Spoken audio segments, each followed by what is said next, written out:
Okay, so what I wanted to bring for you all is some facts about incarceration in the United States. There's so many. So I will cover a very tiny fraction here with you to kind of situate what's really happening and what we're talking about. I'm also going to talk about the impact. I've broken it down into practical, mental, and emotional, and relational. Um, so I'll get into that some more as well. And then hopefully we'll have time for questions and just talking about what's happening here. Oh, it worked. Okay, so there are currently an estimated 2.3 million people held in confinement by the U.S. criminal justice system. There has been changes since COVID. Saw if you followed any of the reports, but there were some releases that happened because of the pandemic. So the stats that I have for you today do not include that, and it's likely that that will take some time for the Bureau of Justice Statistics and other folks to collect even a roughly accurate representation of what really happened. The US is the world leader in incarceration with 639 people per 100,000 people incarcerated. Just because we are in North Carolina, we wanted to include that as of 2019, the North Carolina state imprisonment rate is 313 per 100,000. That was only the 31st highest in the country.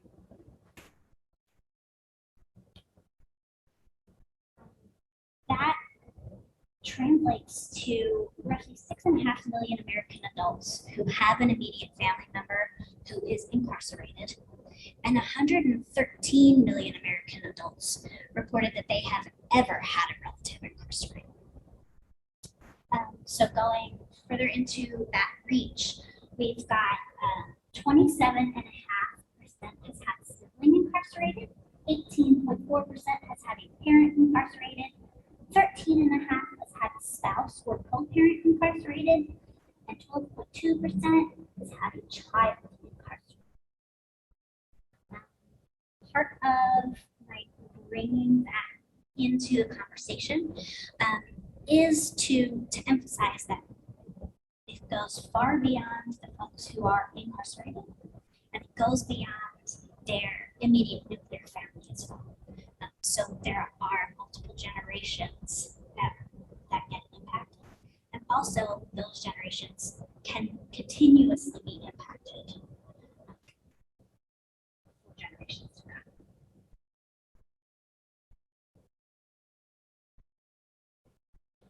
Also, in a report by the U.S. Department of Justice, the Bureau of Justice Statistics from 2004 and then updated in 2010 said that half of parents in state prison reported that they had a family member who had been incarcerated at some point.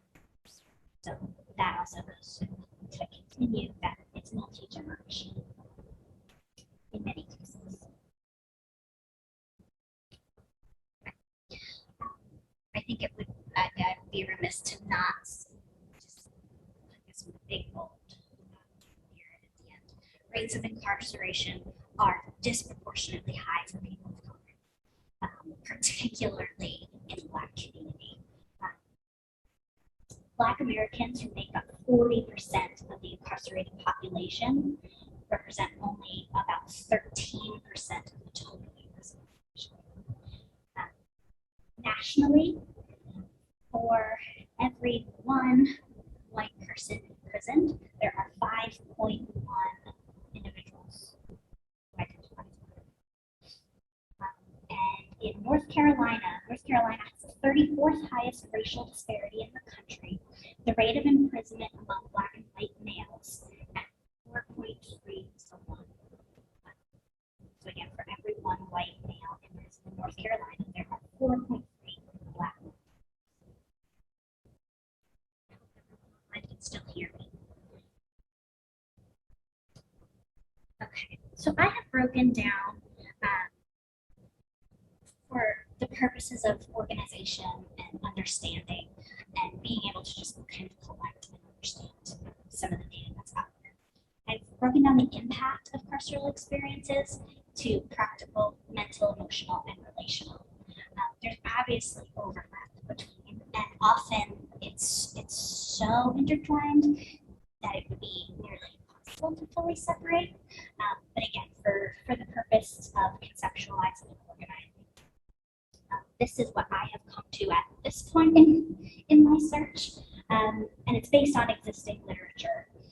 So as I continue learning, I think these are continue to evolve in the categories, or it might even become just more clear. So going into the practical impact of incarceration, we're talking about court fines and fees, commissary costs. Also, something that I think often gets forgotten is the physical distance of the prison or jail, where a relative or loved one may be held. That creates enormous problems for families and loved ones in terms of visitation. We've also got the costs associated with caring for children of incarcerated parents, and then threats to things like housing and employment. Some of that comes down to also threats to reputation in the community. So it has pretty far-reaching ripple effects. There's also a disproportionate and cyclical impact of incarceration on people who live in poverty. Going a bit further into what I'm considering practical costs. This is a fantastic resource if anyone is interested in finding more of the data. WhoPaysReport.org, because in my opinion, from what I have found, I think they do a great job of putting the data together in a very digestible way.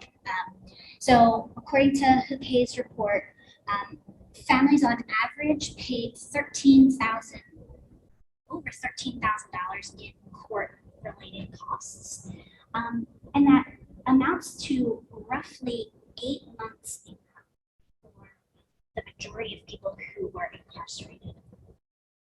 And 83% of family members are primarily responsible for these costs were women. So women are disproportionately impacted by having a loved one who is incarcerated.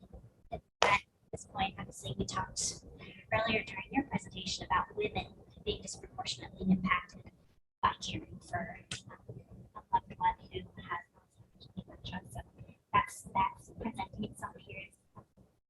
And 1 in 5 families across income levels reported that they had to take out a loan to cover court fees and costs. So it is very common for individuals to actually go into debt as a result of just the court fines and fees. So it's more than 1 in 3 surveyed went into debt to cover phone and visitation. Oh, yeah, guys, please. It's back.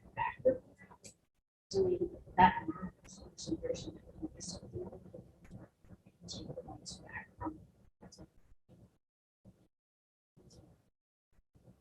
exactly. That's one of those further impacts on So I don't want to say that families. I think so. That you're wondering if it's possible to recover from that kind of debt.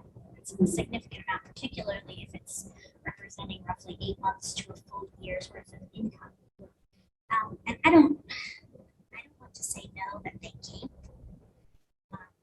And from what I'm seeing, that is part of the cyclical impact of poverty and the incarceration and the justice system in general. So, in a lot of ways, it does become a cycle of potentially not being able to bounce back, or at least not easily.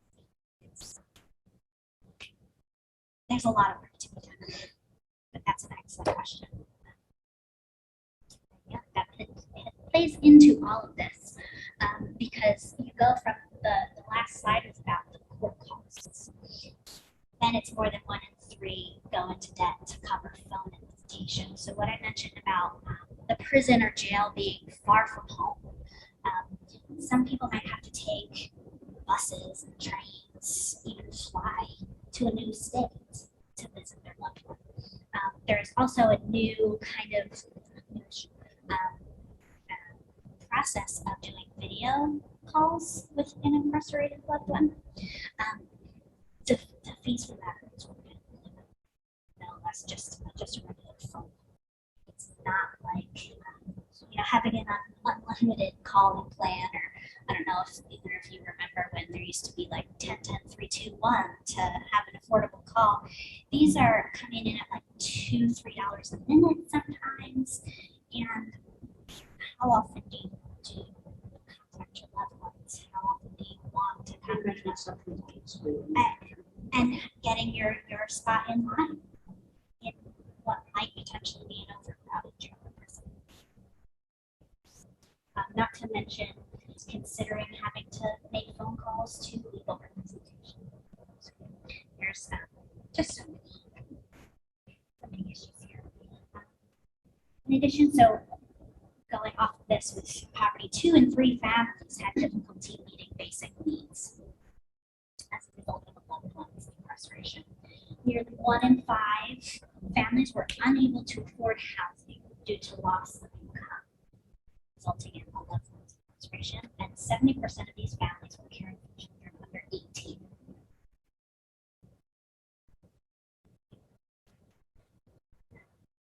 So this, in terms of housing, it goes, so reentry programs, nonprofits, and faith-based organizations combined did not provide housing and other support at the levels that families did. So when you're looking at just how much income is lost, you've got to start considering, okay, where else is this family getting resources? Some are taking on debt, and then other family members are going to come into the fold when and if. So you're thinking parents and grandparents incarcerated, who's caring for the children, who's providing housing, and the impact that it has on all of the members of loved ones. 1 in 10 reported family members being evicted. There are restrictions, there are a slew of restrictions for people who've been incarcerated. So let's say hypothetically a father is incarcerated and then returns home. They're post-release and they perhaps have gone through a reentry program. Their family risks eviction from their housing because of a previous incarceration. If there's a felony conviction, they may face eviction. Yeah. Or if they're not able to pay for it, they have the choice to choose to just pay for housing and all this other stuff. Does that then just put them at risk for being arrested for not paying these support costs? Or how does that work if they choose to not do that? Yeah. So I can't answer for each state. I don't think the typical result would be. However, if you're looking at, say, someone who, your spouse incarcerated, you share members. So while your husband was incarcerated, I don't know of any states that would arrest you. However, the impact, ongoing impact, because exactly kind of picture. Employment takes up basically any hit for a lot of families. And the person who is incarcerated, very low income because it's able to pay incarcerated or incarcerated labor. Yeah. So I think that are there any resources that not even train all that maybe just a name pay for the president assistance was this is family. It's already, it's also expensive for society. So it's you be better for small, but I mean, it's also.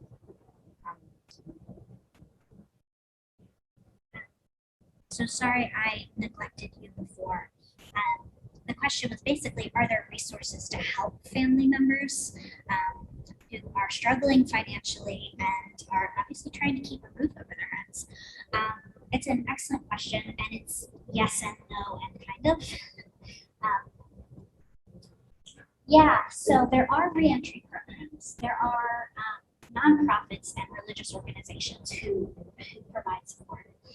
One way that a family could potentially face eviction with perhaps little grace is if they were already on subsidized housing, if they were receiving government assistance. That's one a major program that you no longer qualify for if you have a felony conviction. So if a relative or spouse is convicted of a felony, they come home, they no longer qualify to live in government funded housing. That's just one small example. Well, actually, I would not call this pretty significant. But again, the majority of what's happening is families are taking in and providing reentry assistance. So that is sort of part of what I'm trying to bring to the table is there's so many layers of, think of it as family communities that become impacted that I personally hadn't thought as in depth until it really put itself in work. Thank you for the questions. Hopefully I'm giving some kind of an answer, and it's so complex, and to add more to it, we've also got federal conviction and state conviction and federal prison and state prison jail. It is a very complex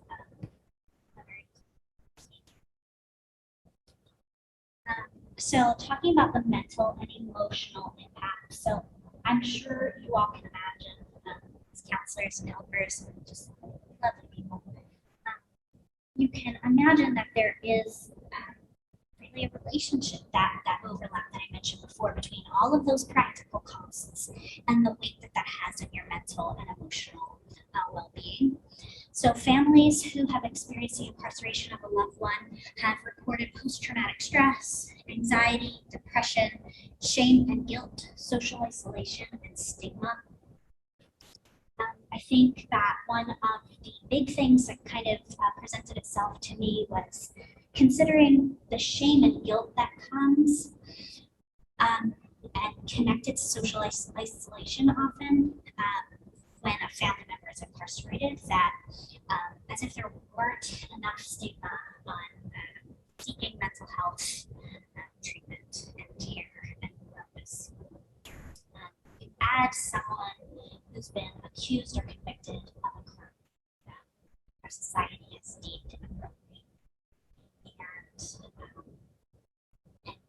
you're associated, and families have reported carrying that association with them and causing them to self-isolate, whether or not they are sure that their community would accept them. And they face the added risk of perhaps their community won't accept them. Whether a spouse, a child, an aunt or uncle who is incarcerated, a family name can be associated. And whether it's a large community or small, people may identify you based on. Yeah, you look like you had I was going to make a comment. Yeah, please. And I was going to say, I think that such easy access to the internet and everything like that. It's a lot of last thing sounds familiar, it's kind of known it, just like you search away. You know, that's really very helpful to me. So that find life and even if you want to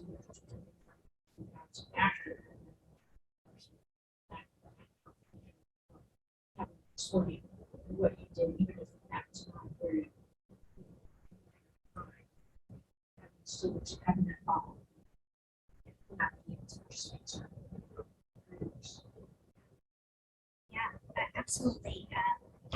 The internet absolutely makes it a lot easier to search a name and an event and a conviction or accusation, even if there was not an incarceration. There's still reputation to consider.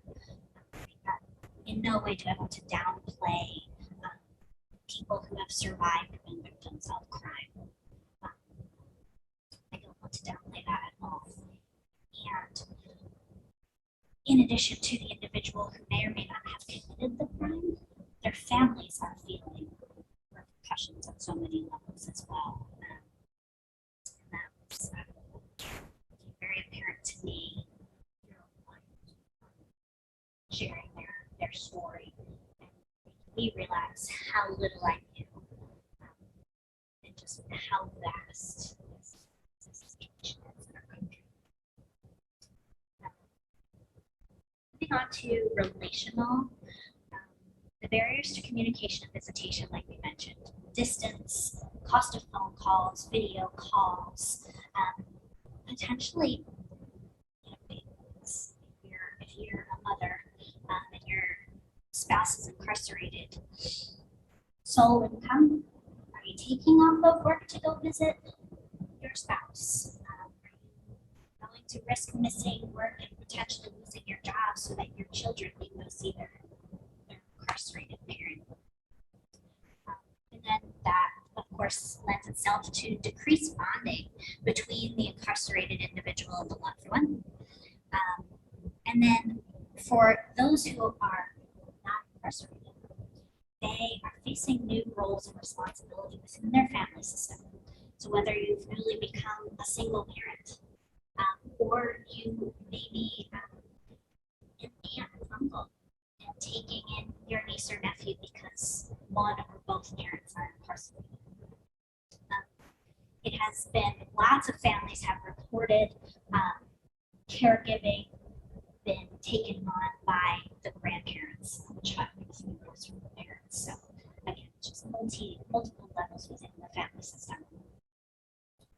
There's also a lack of privacy and intimacy that I think is on some levels pretty obvious, and others perhaps the extent gets overlooked. So when you go into visitation, most likely having some distance in some way. So whether it's plexiglass, or if there's limitations on touching, hugging,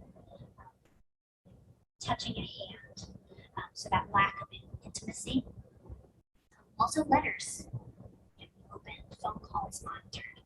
So all of these things that folks are thinking about when they are considering, even if they want to visit them, all of the steps that they have to go through. Also being searched, going into a jail or prison, you may subject yourself to being searched. So that's a consideration for a lot of folks.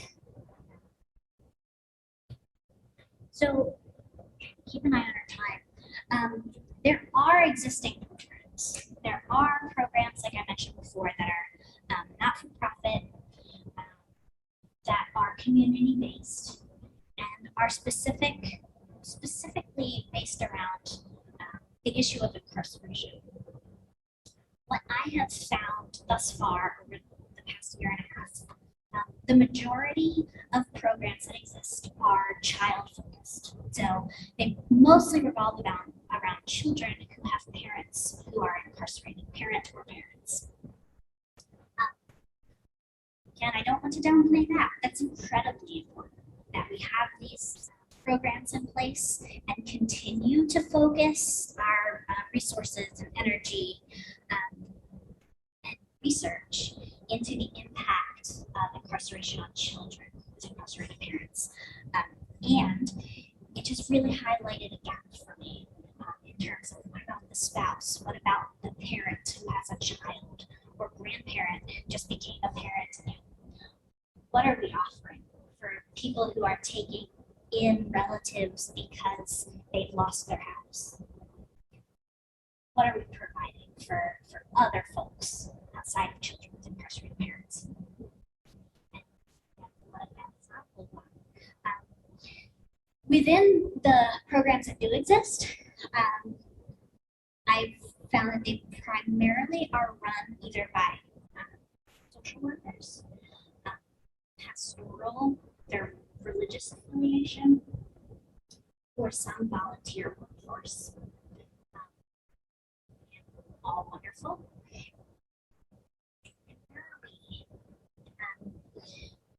I think in one search that I did with the person who I originally did some of this work with, we found one in a whole state. It was either Virginia or North Carolina. There's only one program who had a counselor listed as part of their part of the team. Professional counselor. Others identified as either social workers or they had a pastoral affiliation. So even things like big brothers and big sisters might fall under a category of resources available. That's only going to really affect children.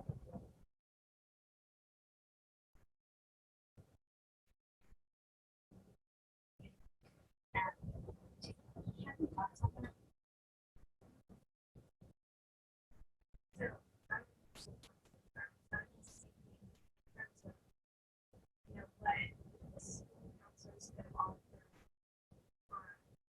Obviously, again, more child focused tools, but hopefully that reaching the resources. That's space, about supporting these students and their families, especially because fairly certain that a lot of kids in this position might end up suffering academically and even socially.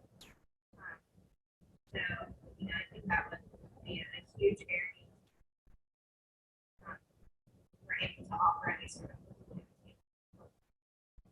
Yeah, no, I appreciate you asking that. I couldn't agree more. It's incredibly important, and you're right. The research that is out there, like I mentioned, there's a lot more focused on the impact on children, and there is an impact on children: social isolation, anxiety, depression, some post-traumatic stress. So, imagine an 8-year-old going into prison to visit a parent and to watch the other parent be searched and all of those. So post-traumatic stress comes in for children as well. I don't have a fast answer yet. And I may not have a hard and fast answer ever, but I hope to do a little bit more digging in terms of what the families actually say they would want. I've read in some of the research where families have said there aren't enough resources for us, and we would appreciate having more access and more resources available for our mental health, for working through the challenges and barriers to relationships. So that has occurred. I think we can when I was thinking about all of this, I'm thinking in terms of regardless of what setting you're in as a counselor, that you can be impacted by this, and thinking, I really see school counselors as a really solid kind of in. One, as a way to work with the children. And also thinking about what I mentioned before about shame and guilt that might be carried by a spouse, the isolation stigma.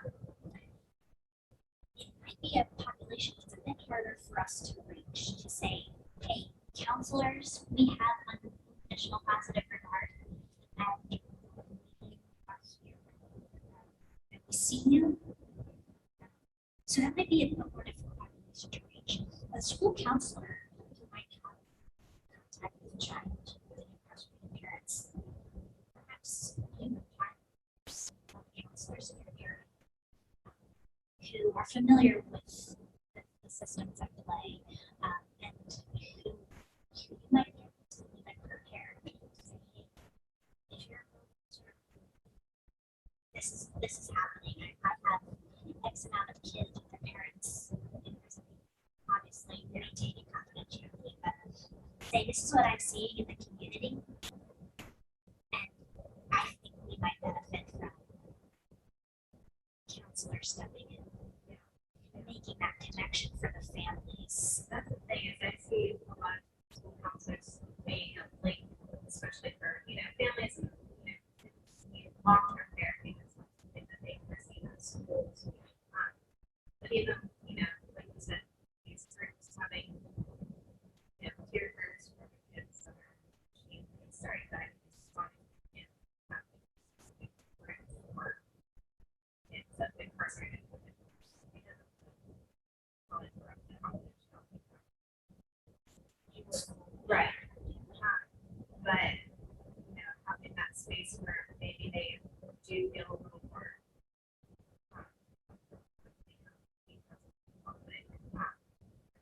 using that as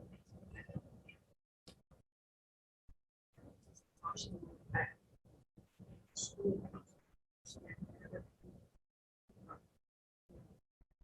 It's expressed there.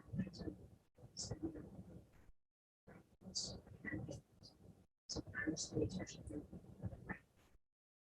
So that's one. I also wonder too that social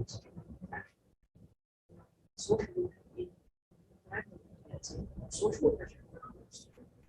What's I mean they're awesome, but like why are pressing these conversations? I think sometimes this is also very kind of or that also I think that we have resources now to also not feel what's violations. I think that really has to like things that they think about you function so that we pass that through so we get school schools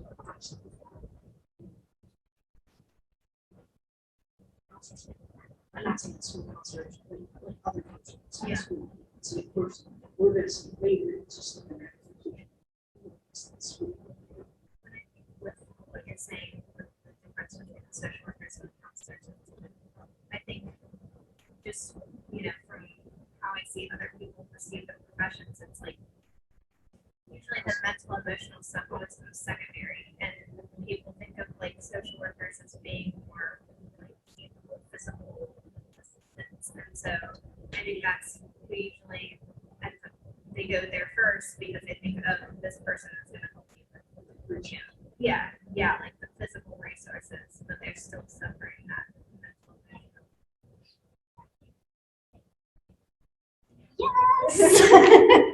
Yes. I appreciate you both so much. Yes, and yes. All the things. I'm seeing the same thing. And one day I may be frustrated, being like, where are the counselors in this? What is happening? And I remember we're doing this work. I would be surprised if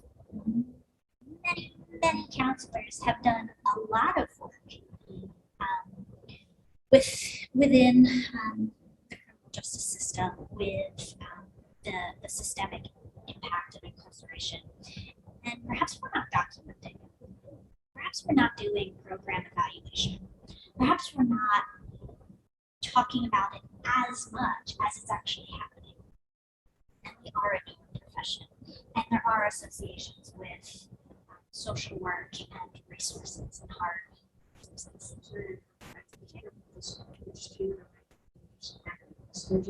So there's so I go to the university there is a prison not super far away, and so we actually so that there's a professor who, so, I think it's a music therapy, and she does like, she goes into prisons and it's like, it's really black.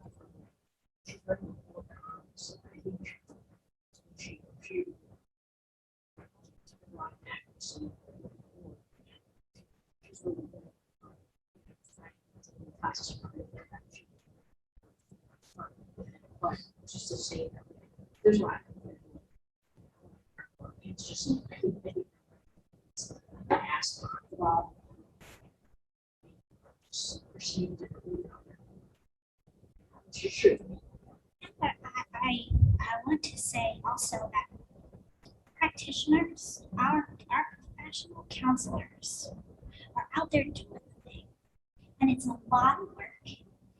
And they're busy and they're overloaded. And I see that, and I don't want to underestimate what they're already doing in any way because it's huge.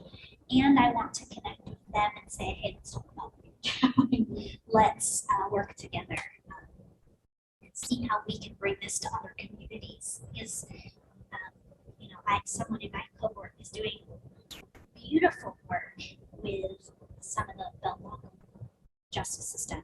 And 1 or 2 or 5 people can't do it all. Yeah, I think that's the thing. It's like within the profession, no one's underestimating the work of the profession.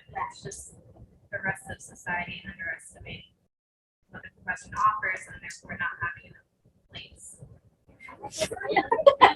And also underestimating. Yeah. Right. Like Yeah. it can work.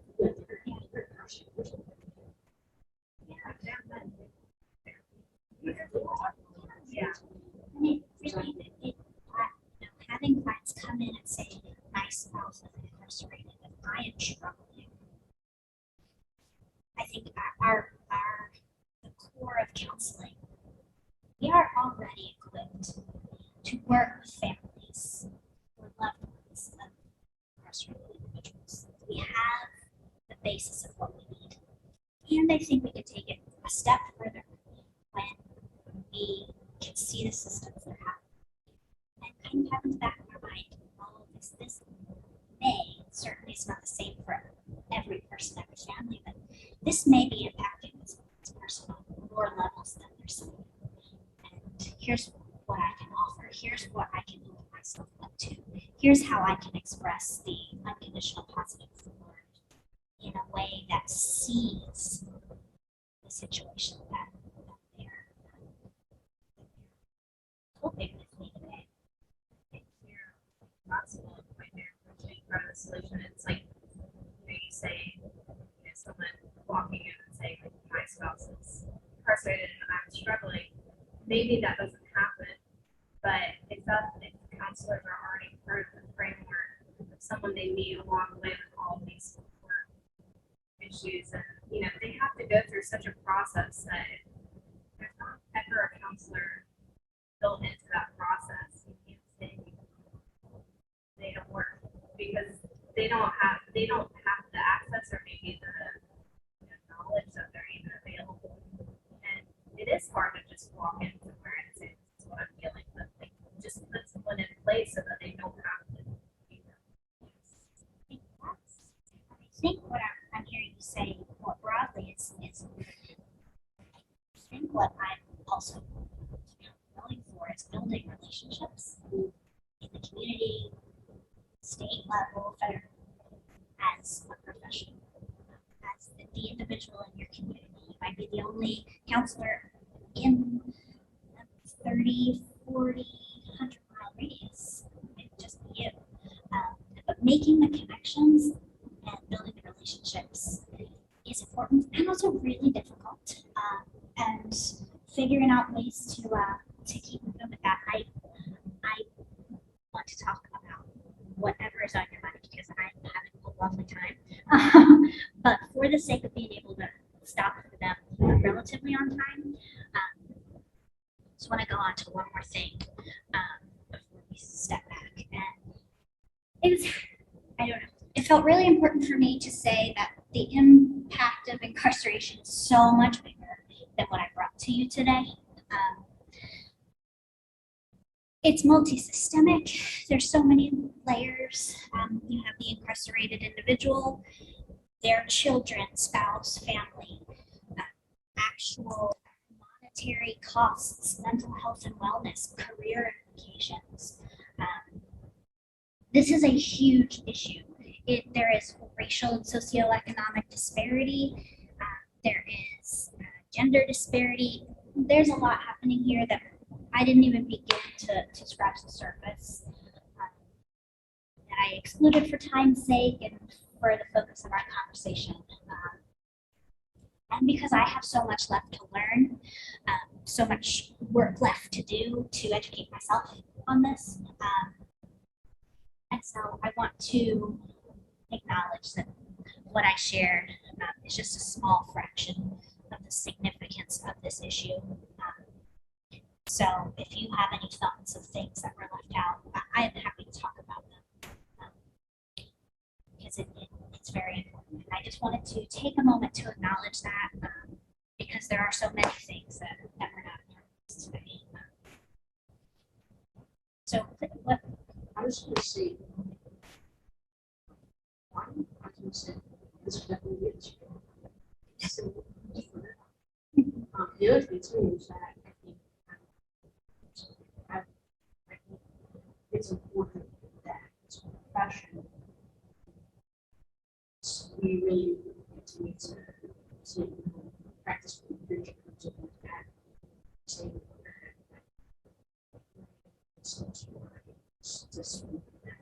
this is the way that it's not really it's a speed, and I think so not there. It's on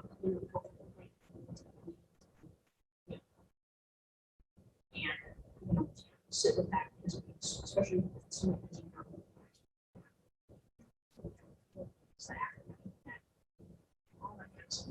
that all takes that all is part of as a larger picture we have to address society.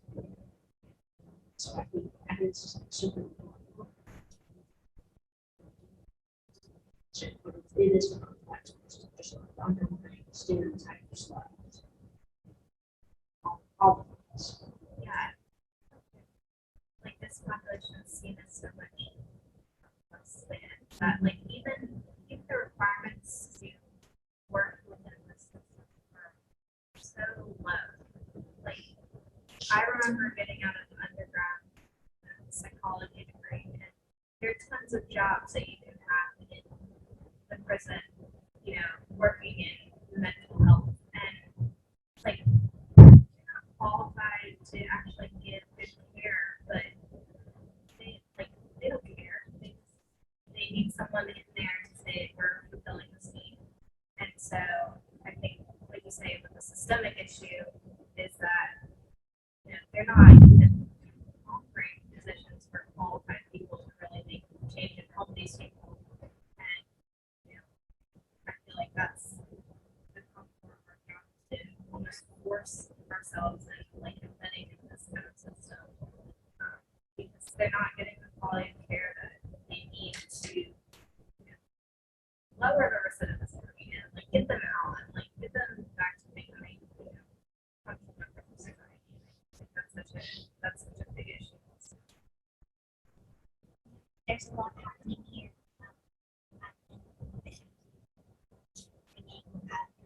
To this. I'm going to. There are a couple of chats. I am sorry that I was neglectful. Okay, some of our students are too ashamed to share that a family member is incarcerated, so we're counseling them for behaviors without always knowing the full story. Absolutely. Any correlation or similarities to families impacted by deportation? I haven't done research on it, so I wouldn't want to speak to it. My guess would be yes. And what minimal experience I do have, families impacted by deportation there are some similarities in terms of the social isolation because of not only stigma but the danger factor that comes in terms of potentially losing a relative to deportation and trying to avoid that. So there's layers of protection built in that that can decrease help-seeking behaviors, and understandably so. If you're afraid that sharing could get a relative deported, that makes good sense to me. But I haven't done the legwork on that specifically, but it does absolutely seem related to me. And even in doing like literature searches, it comes up. So immigration, detention, ICE, and deportation or potential for deportation, it comes up in some of the research. So yes, if you happen to do any work on that, please share. Thank you for attending, and anyone who watches it later, thank you so much. If there's any questions, I'm happy to converse about this. It has definitely become something that I can't stop thinking about. So I appreciate all of your questions and interaction, and I'm happy to keep talking about it. So goodbye to everyone who is here and who watches later.